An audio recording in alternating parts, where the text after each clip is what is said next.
তস্মিন পরম প্রেম রূপা। এটা সকল বৈষ্ণব আমাদের ভারতবর্ষে সে রাম সম্প্রদায় হোক, যে কোনো সম্প্রদায় হোক, সকলেই মোটামুটি এটাই মেনে নিয়েছে। ভক্তির সর্বশ্রেষ্ঠ সংজ্ঞা সা তস্মিন পরম প্রেম রূপা, স্ত্রীলিঙ্গে তাই সা। ভক্তি কি না ঈশ্বরের প্রতি পরম প্রেম, তাকেই বলে ভক্তি। এখন ঈশ্বরের প্রতি পরম প্রেম, শুধু প্রেম, সাধারণ প্রেম নয়, ঈশ্বরের প্রতি পরম প্রেম, সেই যে জিনিসটা, সেটাকে বলা হচ্ছে ভক্তি। এখন শ্রীরামকৃষ্ণকে অনুসরণ করে যদি দেখি ভক্তি কি আছে, সেখানে বলছেন যে এই পরম প্রেমটা কি শ্রীরামকৃষ্ণ বলছেন, প্রথমে ভাব একটু গভীর হলে ভক্তি, ভক্তি থেকে তারপরে প্রেম হয়, ভাব মহাভাব, তারপরে প্রেম হয়। তো এইভাবে যে ধাপগুলো রয়েছে ঈশ্বরকে, মানে আমাদের সাধারণ ভালোবাসায় যেটা আমরা জাগতিক ভালোবাসা দেখি, সেখানে কতকটা রয়েছে দেওয়ানো আর ভাব আছে, আমরা সাধারণভাবে দেখি। স্বামী বিবেকানন্দ ভক্তি যোগে বলছেন প্রেমের তিনটি কোণ। বলে এই আবার নতুন কি কথা, খবর কাগজ খুললেই, টিভি চ্যানেল খুললেই আমরা ত্রিকোণ প্রেমের অনেক গল্প, অনেক কাহিনী শুনতে পাই, তাই না? ত্রিকোণ প্রেম মানে ঝগড়াঝাটি, অশান্তি, মৃত্যু ইত্যাদি এসব লেগেই আছে। তার জন্য আবার হঠাৎ করে স্বামী বিবেকানন্দকে টেনে আনার কি দরকার আছে? তা আমরা সে প্রশ্ন বলি, এক্ষেত্রে তিনটি কোণ মানে প্রেমের তিনটি কোণ মানে নট তিনটি ব্যক্তি, বাট তিনটি শর্ত, 3 conditions of true love, actual love কাকে বলে। সেখানে বলা আছে there is no bargaining, no shopkeeping mind। অধিকাংশের ক্ষেত্রে আমরা জগৎ এই সংসারে যখন ভালোবাসি, তখন আমার বলি আমি তোমায় ভালোবাসি, সুতরাং তুমিও আমাকে ভালোবাসতে হবে, আমি তোমায় এই দিচ্ছি, তুমি আমাকে এই দাও। দোকানে যেমন কি আমরা টাকা দিই, তুমি জিনিস দাও, আমি তোমাকে ভালোবাসলাম, তুমি আমাকে ভালোবাসা দাও, কিন্তু এটা ভালোবাসা নয়। স্বামী বিবেকানন্দ বলছেন there is no bargaining, no shopkeeping। ভালোবাসা, যে ভালোবাসবে সে শুধু ভালোবেসেই যাবে, প্রতিদানে কিছু চাইবে না। তার কত একটা অস্পষ্ট আভাস যেমন ওই লাইনটাতে আছে যে তুমি কি আমি ভালোবাস, যে মানে তুমি যদি হয়তো কিছুই নাহি পাবো, তবুও তোমায় আমি দূর হতে ভালোবেসে যাবো। কতকটা কিছু পাওয়া না পাওয়ার ভাব রেখে নয়, আমি ভালো না বেসে থাকতে পারি না।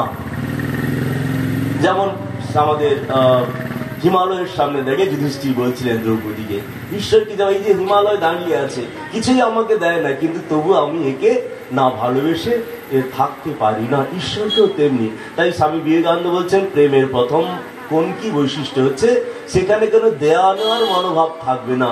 ভালোবাসাতে শুধু প্রকৃত প্রেমে শুধু দিয়ে যাবে, দাও দাও ফিরে নাই চাও, থাকে যদি হৃদয় সম্বল।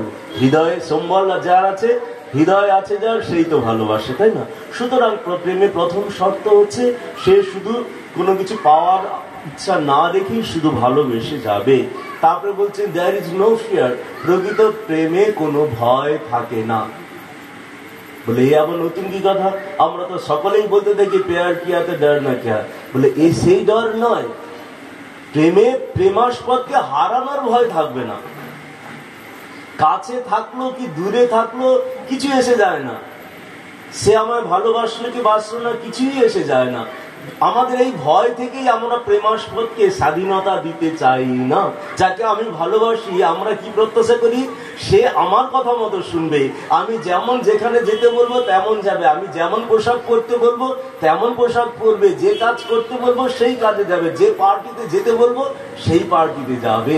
আমার ইচ্ছার বিরুদ্ধে কিছু করলেই আমরা রেগে যাই, আমাদের ভয় আছে। আমরা প্রেমাস্পদকে, সাধারণ ভালোবাসাতে আমরা প্রেমাস্পদকে স্বাধীনতা দিতে পারি না। লীলা প্রসঙ্গে এই নিয়ে রয়েছে, দেখবেন যেখানে গুরুদের সঙ্গে শ্রীরামকৃষ্ণ, নিজ নিজ গুরুদের সঙ্গে শ্রীরামকৃষ্ণের সম্পর্ক, ভৈরবী ব্রাহ্মণীর প্রসঙ্গ আসছে।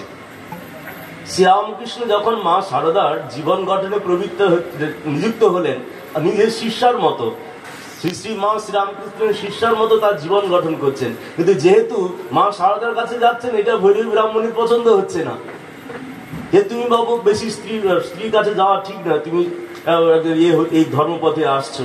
তো এইরকম ভাবে তখন আমাদের শরৎ মহারাজ বলছেন যে ধন্য স্ত্রীলোকের মন, ধন্য তোমাদের ভালোবাসা, তোমরা মনে করো তোমাদের ভালোবাসার পাত্রকে যদি স্বাধীনতা দাও তাহলে সে বুঝি আর অপর কাহারও হইয়া যাইবে।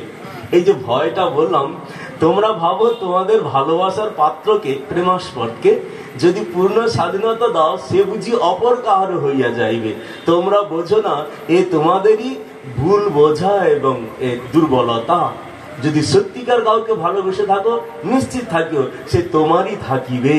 প্রকৃত যা সত্যিকার যাকে আমরা ভালোবাসি সে আমাদের কখনোই আমাদের পর হতে পারে না। তো এই যে ভয়, পাছে সে অপর কাহারও হইয়া যায়। ভৈরবী ব্রাহ্মণী প্রসঙ্গে এমন সুন্দর করে দেখুন শারদানন্দজি লীলা প্রসঙ্গে লিখছেন, এই জন্যে there is no fear, যাকে ভালোবাসি পূর্ণ স্বাধীনতা তাকে দেব, আমার ভয় নেই ওকে হারাবার।